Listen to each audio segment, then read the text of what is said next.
नमस्कार, आप देख रहे हैं अक्षत न्यूज लाइव टीवी। मैं हूं लोकेश सिंह ठाकुर। आपको बता दूं कि गुना शहर के जाने माने उद्योगपति एवं समाज सेवी प्रेम नारायण राठौर, जिन्हें लोग भजन सेठ के नाम से भी जानते हैं, जो लगातार धार्मिक हो, सामाजिक हो, चाहे आर्थिक हो, हर कार्यक्रम में अपनी सहभागिता निभाते हुए आ रहे हैं। अभी हाल ही में बता दूं आपको, उन्होंने लक्ष्मी नारायण भगवान एवं खाटू श्याम भगवान की प्रतिमा का प्राण प्रतिष्ठा की है और लगातार वो कई सामाजिक कार्य, जिसमें कन्याओं के विवाह हो, कन्यादान हो, चाहे कवि सम्मेलन हो, ऐसे धार्मिक कार्य भी करते आ रहे हैं। उनसे हमारे वरिष्ठ पत्रकार नीरज त्रिपाठी जी ने बात की। आइए उनके कुछ पहलू को उन्होंने छूने की कोशिश की है।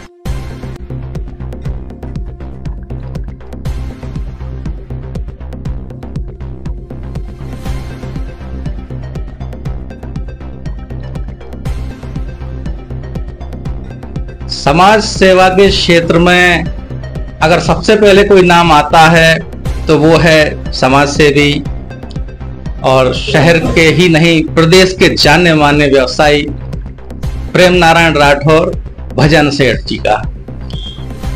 अभी हाल ही में उन्होंने राठौर समाज के लिए एक बहुत ही मिसाल कायम करने वाली बात यहाँ पर प्रस्तुत की।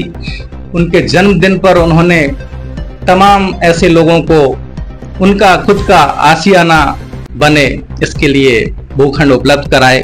हम उन्हीं से जानना चाहेंगे कि क्या योजना थी और क्या उसके पीछे मकसद रहा।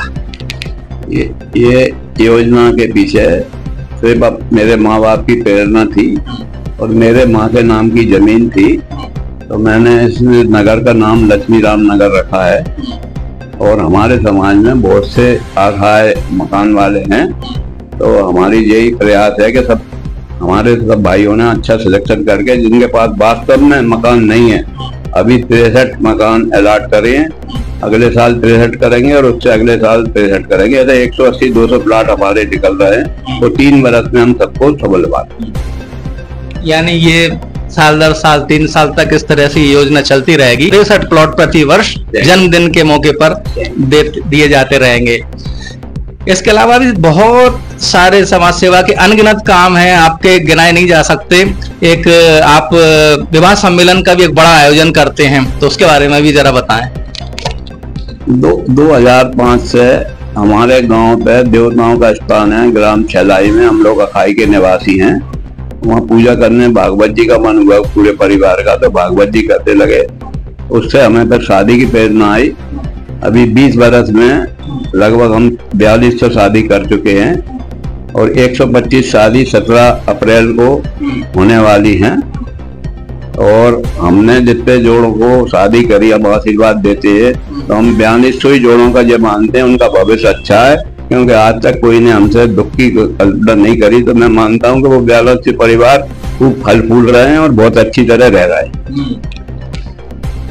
और किस तरह की चैरिटी आप करते रहते हैं और किस किस मद में आप ये समाज सेवा का कार्य करते हैं? अभी पिछले 4 अप्रैल को 2 अप्रैल को ही हमको ख्याल आया कि शहर में अस्पताल होना चाहिए। तो 2 अस्पताल हमारे, एक हमारी माँ के नाम के मकान में, एक हमारे पिताजी के नाम माँ के मकान में। तो 2 अस्पताल चल रहे हैं, जिसमें प्रतिदिन 75 मरीज एक अस्पताल में आते हैं, 75 मरीज दूसरे अस्पताल में आते हैं। और हमारे MBS रिटायर्ड डॉक्टर हॉस्पिटल के RC जैन, एक वीरेंजन, 2 डॉक्टर बिल्कुल मेडिकेट है। हमारे अस्पताल की दवाइयों से मरीज ठीक हो रहे हैं और अच्छे हो रहे हैं। और इस साल से हमने नई योजना शुरू करी है कि हम हर महीने एक नॉर्मल डिलीवरी कराने का प्रयास करेंगे। अगर ये प्रयास हमारा सफल होगा तो हम शहर में सारी डिलीवरी नॉर्मल जो हो सकती है हमारे अस्पताल में करने का प्रयास करेंगे।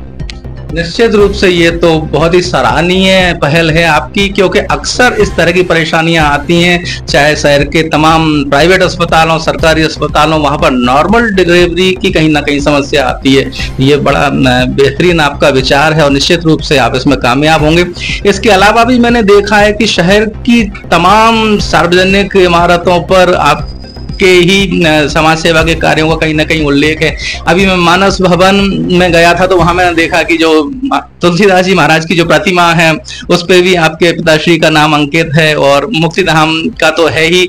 इस तरह की और तमाम सारे शहर में स्मारक हैं जहां पर आपकी समाज सेवा के चिन्ह अंकित नजर आते हैं। इस बारे में मेरा तो सारे शहरवासियों से ये कहना है कि सारे शहरवासियों को अपनी आय का 10% पैसा अच्छे काम में लगाना चाहिए, जिससे उनकी खूब बरकत होगी। मुझे तो मेरे पापा की देन है कि अच्छे अच्छे काम करो, और मैं जीवन में जब तक सांस है मैं करता रहूंगा। और मैं मेरे तरफ से कुछ भी नहीं कर रहा हूँ शहरवासियों, मुझे तो शंकर जी बोल रहे हैं और सब शंकर जी का है, उनके आदेश से कर रहा हूँ। अब तक कितनी कन्याओं के विवाह करा चुके हैं? 4200 कुछ कन्याओं के ब्याह करा चुका हूँ। 125 के ब्याह 17 तारीख को होंगे। और हर सम्मेलन में मैं सारे जोड़ों को ये भी कहता हूँ कि आज से आप लोगों का माँ बाप मैं भी हूँ, आपको कोई कष्ट हो तो मुझे बताइए।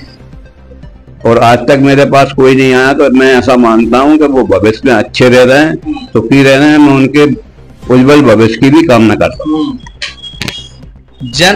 सिर्फ ये यहाँ तक सीमित नहीं है इनकी समाज सेवा का दायरा, जन्म से लेकर मृत्यु तक ये साथ निभाते हैं। मैंने सुना है कई लोगों से कि जिन जो असहाय लोग हैं उनके अंतिम संस्कार के लिए भी ये तत्पर रहते हैं। तो ये क्या जो है वो भी बताएं आप। नहीं, ये भी मेरे पिताजी के जमाने से, वो कोई भी लावारिस मर जाता था, लकड़े के पैसे नहीं होते थे, तो ये भी हम 30-40 बरस से कोई भी हमारे यहाँ जाता है तो हम अपने आदमी बेचते हैं, पैसे खड़े जाए, लकड़ियाँ दिलवाते हैं, उसका अंतिम संस्कार कराते हैं। दुनिया में सबसे अच्छे 2 ही काम है, एक तो शिक्षा का दान और एक ये मृत्यु के टाइम पे मदद करना। तो मेरी तो सब शहरवासियों से सब अच्छे अच्छे काम करो, सबको भगवान बहुत देगा। ये प्रेरणादायक संदेश भी आपने लगे हाथों दे दिया है। एक विशेष सवाल मैं आपसे पूछना चाहूंगा कि आप समाज सेवा में अग्रणीय हैं, व्यवसाय में भी आप अग्रणीय हैं, कभी राजनीति में जाने का मन नहीं किया? नहीं, राजनीति में मेरा मन नहीं करता। तो राजनीति और व्यवसाय आदमी के विचार नहीं मिलते, तो इसलिए मैं इन विचारों से हटूंगा तो ये छूट जाएंगे। तो इसमें मुझे शांति मिलती है, राजनीति में शांति नहीं मिलती, इसलिए राजनीति नहीं करता। बस, और कोई फर्क नहीं है। नेता अपने ढंग से सेवा कर रहे हैं, सेवा तो वो भी कर रहे हैं और सेवा मैं भी कर रहा हूँ, लेकिन तरीका दोनों का अलग अलग है। बिल्कुल।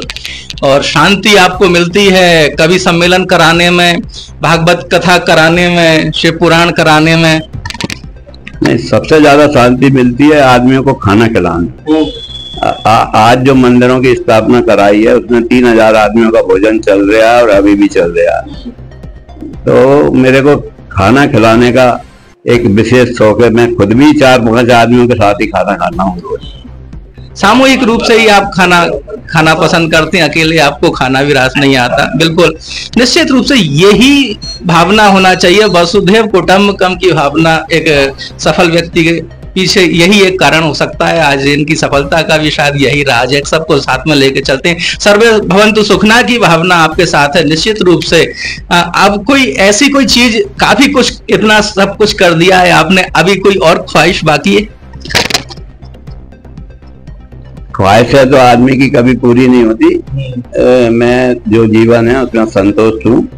ईश्वर ने मेरे पिताजी के, मेरे कोई अच्छे कर्मों से मेरी संतान सब अच्छी है, कोई में कोई ऐब नहीं है। मैं ईश्वर का धन्यवाद देता हूँ और ईश्वर से ही आग्रह करता हूँ कि मुझ में एक तो कभी घमंड ना आए और मैं सरल बना रहा हूँ और ऐसे ही समाज की सेवा करता रहूँ। मेरी अब कोई इच्छा नहीं है, मेरी भगवान ने सब इच्छाएं पूरी कर दी। जी, ये इतने सरलतम व्यक्तित्व के धनी प्रेम नारायण राठौर जी सरल होने के बावजूद भी भगवान से प्रार्थना करते हैं कि मैं सरल बना रहा हूं।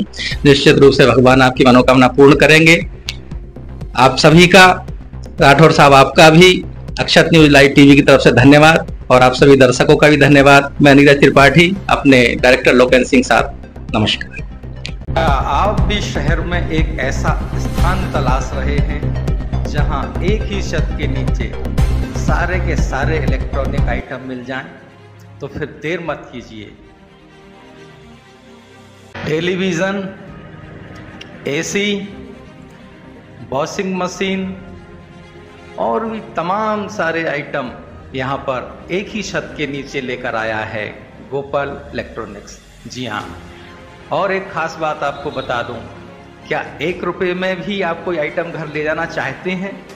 जी हाँ, यकीन नहीं हुआ, लेकिन हाँ ऐसा ही है। उसके लिए आपको यहाँ आना पड़ेगा।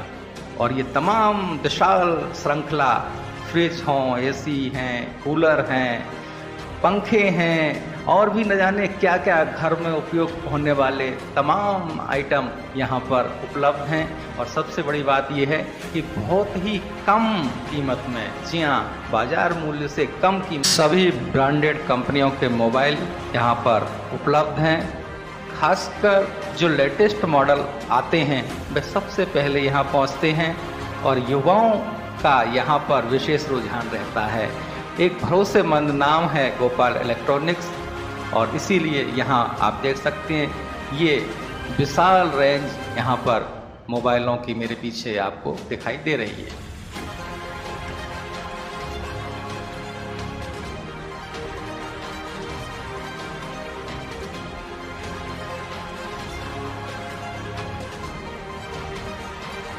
गर्मी का सीजन है और कूलरों की डिमांड बढ़ गई है। ये कूलर गोपाल इलेक्ट्रॉनिक्स पर आपको मिल जाएंगे। हर प्रकार के, हर ब्रांड के, हर कंपनी के कूलर यहाँ मौजूद हैं।